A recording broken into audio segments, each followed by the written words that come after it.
Bonjour, ici Jean Sinard du studio Photomode à Québec. Bien, en juillet 2021, je vous avais présenté des cartes CF Express de type B de la compagnie Puregear.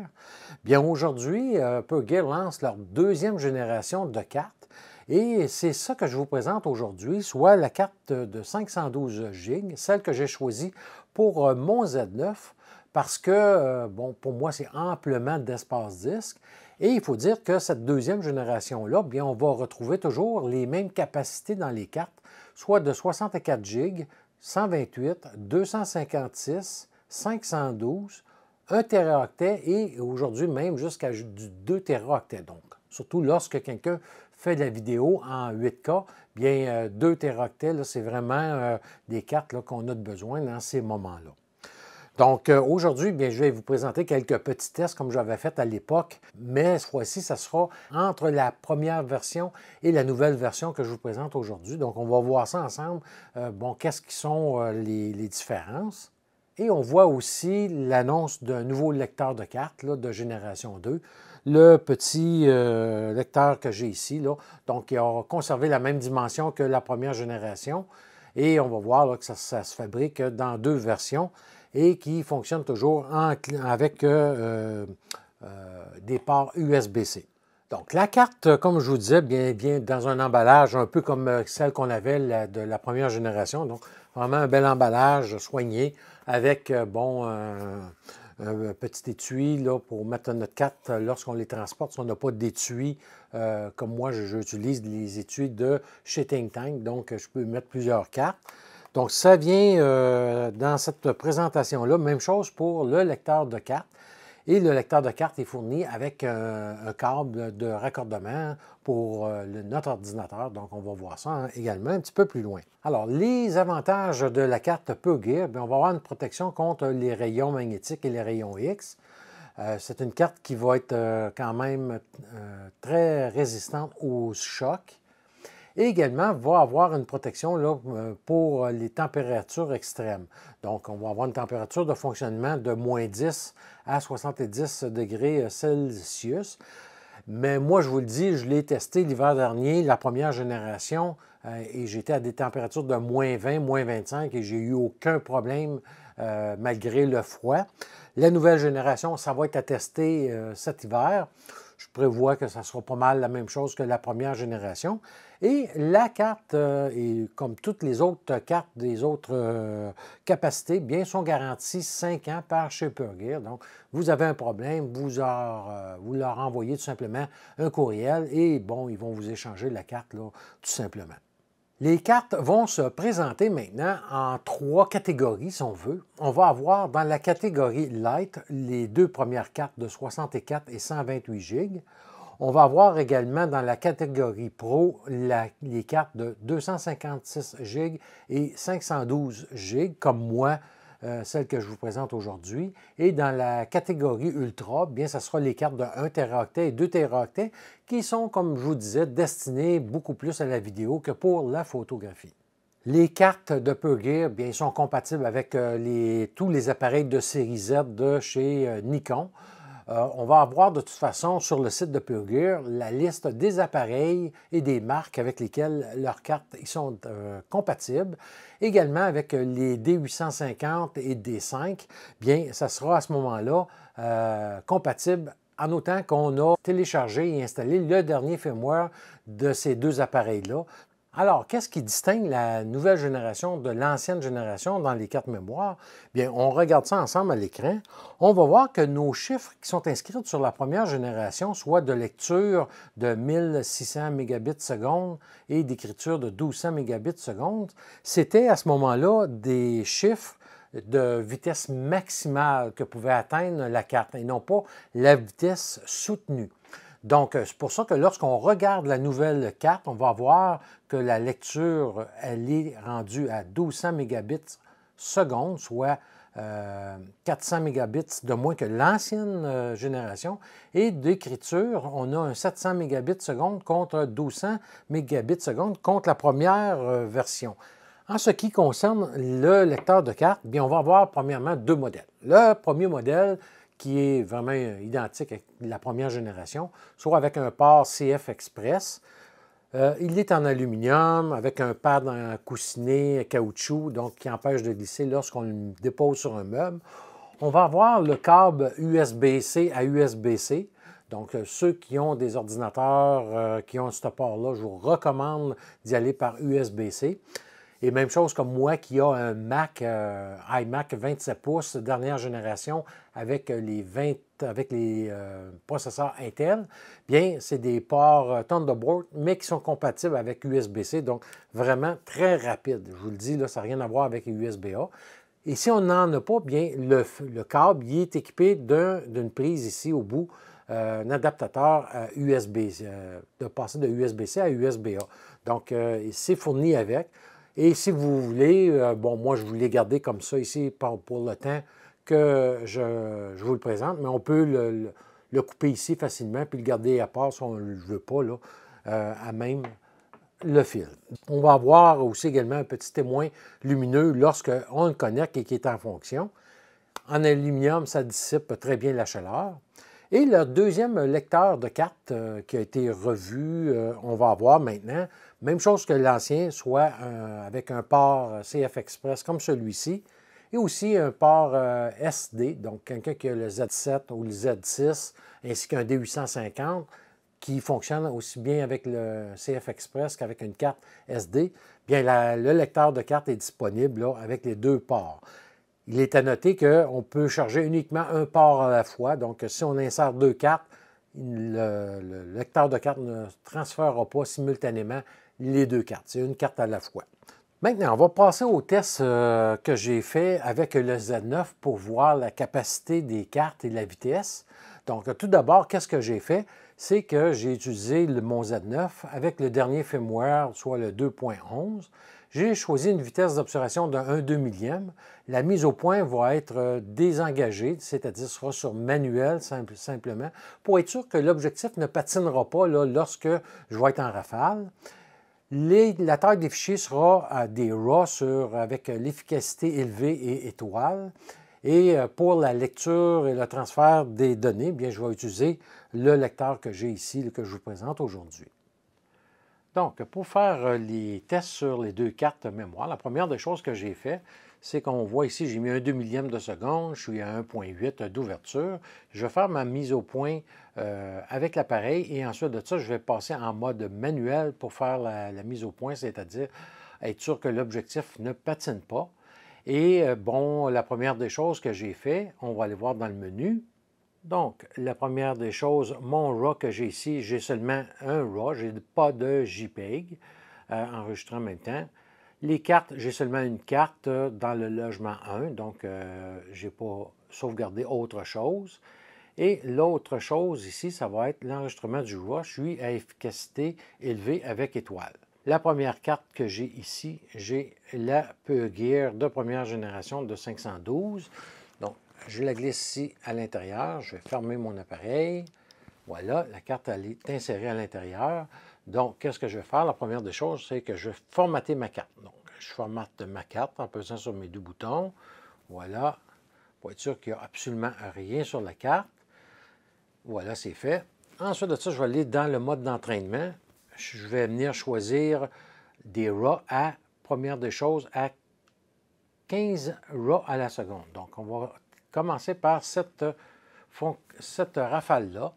Je vais faire ma mise au point. Donc, je fais ma mise au point. J'enlève maintenant ma mise au point et on commence. C'est parti.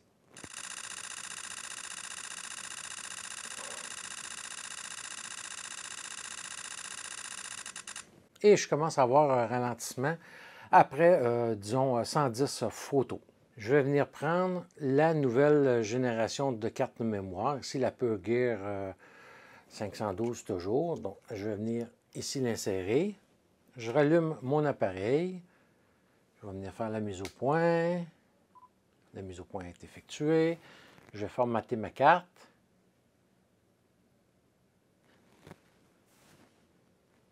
Voilà, c'est formaté. Et j'ai toujours la même rafale, soit 15 RAW à la seconde. Et c'est parti.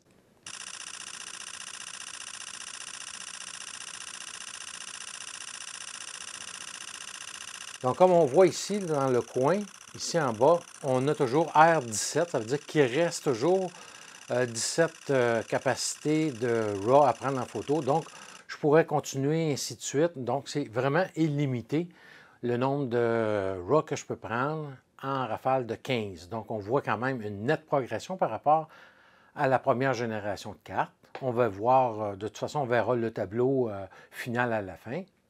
Donc, je viens reprendre ma première carte de première génération. Je vais venir ici à l'intérieur. Je vais formater ma carte. On formate la carte. La carte est formatée. Maintenant, on va venir chercher à 20 RAW à la seconde. Ici, voilà, 20 RAW à la seconde, voilà. Je vais faire ma mise au point. Voilà, c'est fait et c'est parti.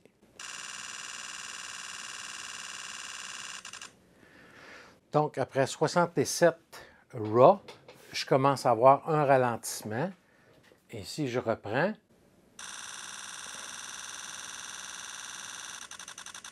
donc on a un ralentissement. Ça ne bloque pas, mais j'ai quand même une rafale qui est moindre. On va faire le même test ici avec la nouvelle Pergear. Donc, je prends la nouvelle Pergear. Je vais venir ici à l'intérieur. Je vais formater ma carte.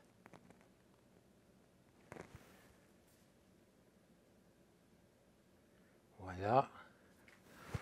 Il nous reste à faire la mise au point. Excellent. On a toujours la même rafale. Parfait. Et on surveille toujours le petit ici dans le coin. C'est ici que je vais avoir mon chiffre qui va m'indiquer le nombre de RAW restants avant que ça commence à ralentir ou geler. C'est parti.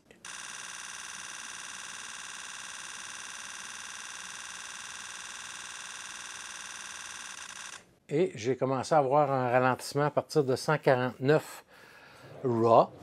Et juste pour vous indiquer, si je le tiens après 149, donc on recommence.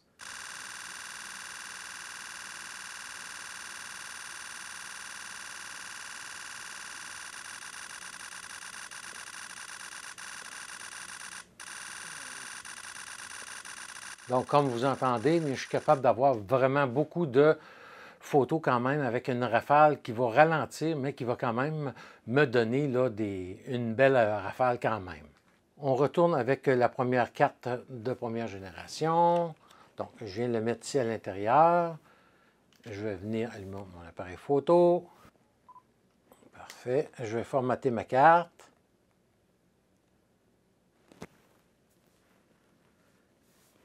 Parfait. Et maintenant, on va passer en JPEG 30 images secondes. Donc ici, on va voir. Voilà, je suis à 30 images secondes. Donc, c'est parti.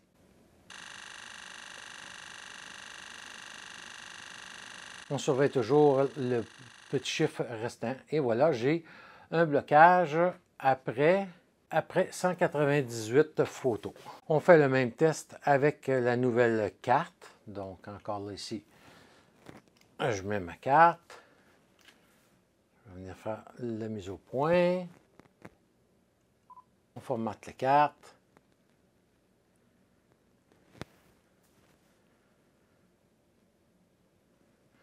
On est toujours au même nombre de photos par déclenchement des JPEG. Et là, on tombe seulement JPEG, pas de RAW. Et c'est parti.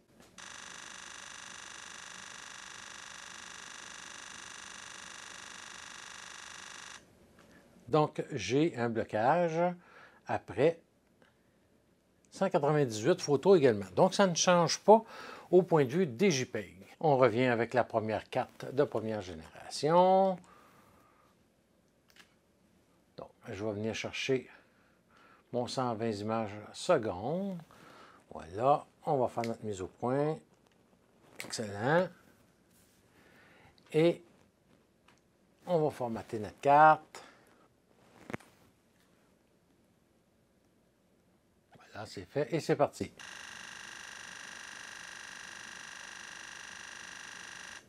Donc, j'ai un blocage après 659 photos.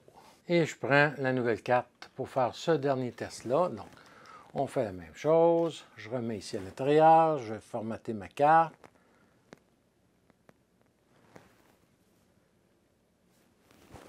Voilà, la carte est formatée. Je vais faire ma mise au point. Parfait, c'est fait. On est toujours dans le même mode d'entraînement. Et c'est parti.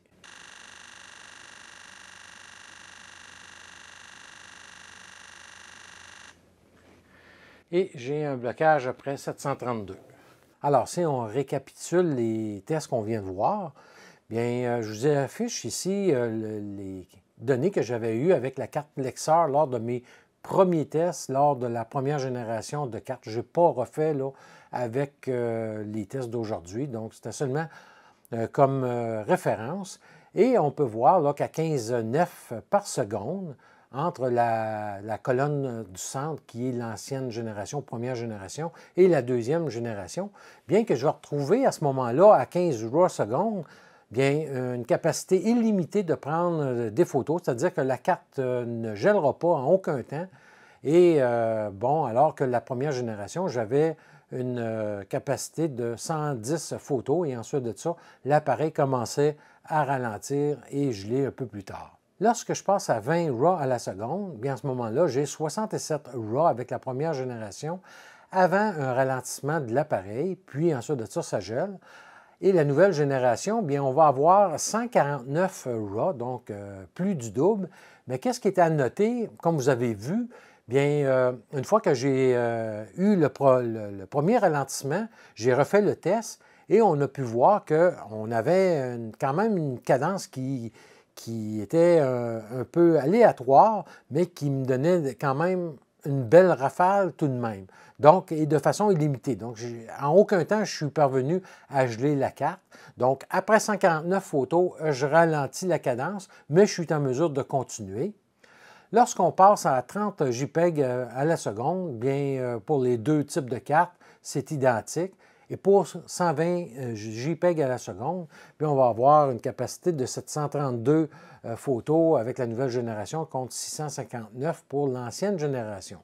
Donc, on peut voir quand même que la nouvelle carte, bien, on a gagné beaucoup en vitesse. Et lorsqu'on fait la lecture, donc, c'est-à-dire lorsque je vais télécharger ma carte sur l'ordinateur, bien là, qu'est-ce que j'ai fait? C'est que j'ai pris des photos sur les deux cartes qui avaient un total de 26,85 GB, donc mes deux cartes, et je me suis servi du lecteur de cartes de deuxième génération pour les deux cartes pour télécharger.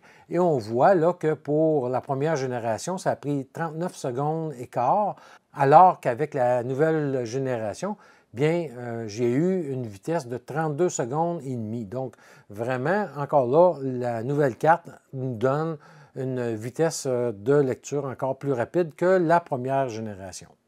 Alors, qu'est-ce qui est important à retenir? Bien que, oui, les cartes sont devenues encore supérieures à ce qui était la première génération. Maintenant, à savoir, si vous avez besoin d'une 512, d'une 256 GB, bien, chez Pergear, la vitesse aussi augmente avec la capacité de la carte. Donc, personnellement, la 512, pour moi, j'aime bien. Pourquoi? Pour deux raisons. C'est elle qui nous donne une belle vitesse moyenne, autant de lecture et d'écriture. Et l'autre chose aussi également, c'est qu'on a une belle capacité. Donc, je suis en mesure, si je veux faire des petits clips vidéo à l'occasion, bien de pouvoir quand même mettre des clips sur la carte sans l'avoir à la remplir là, assez rapidement. Donc, pour moi, c'est vraiment une carte là, que je vous dirais qui est vraiment une belle capacité pour qui sont mes besoins. Et une autre chose vraiment intéressante concernant cette nouvelle génération de cartes-là, auparavant, bien, la première génération, lorsque j'ouvrais Nikon Transfer pour transférer mes photos, ça ne fonctionnait pas, ce n'était pas reconnu. Maintenant, avec la nouvelle génération et le nouveau lecteur de cartes, bien, il n'y a aucun problème, là, Nikon Transfer reconnaît la carte à ce moment-là. Pour ce qui est des prix, bien écoutez, on va retrouver la carte de 512 GB avec un lecteur de cartes simple de Pergear sur Amazon Canada pour 299 $. Alors que si je vais sur le site de Pure Gear, bien à ce moment-là, le prix de vente sera différent d'une journée à l'autre parce que c'est basé sur la valeur du dollar canadien. Donc, il y a beaucoup de variations. Donc, le prix que je vous affiche aujourd'hui n'est pas nécessairement celui que vous aurez demain ou la semaine prochaine. Donc, c'est à vérifier. Qu'est-ce qui est important encore là, lorsqu'on va magasiner sur le site de Pure Gear? Bien, il faut choisir notre monnaie, donc si on est en dollars canadiens ou en euros. Ceux qui sont en France, par exemple, faites attention, on m'a informé que vous pouvez avoir des frais d'importation et de taxes qui vont se rajouter aux frais qui sont mentionnés chez Pure Gear. L'endroit peut-être par excellence pour les acheter, ça sera sur Amazon, surtout lorsque vous avez des vendeurs comme M-Great, qui sont affichés sur Amazon Canada, entre autres, ou Amazon France.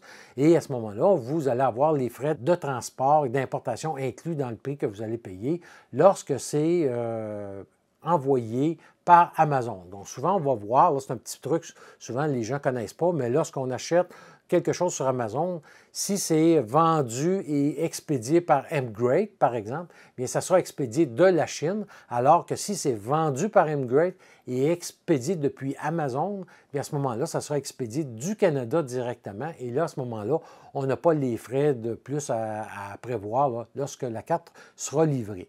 Pour nous au Canada, il restera à ajouter les frais de taxes là, naturellement.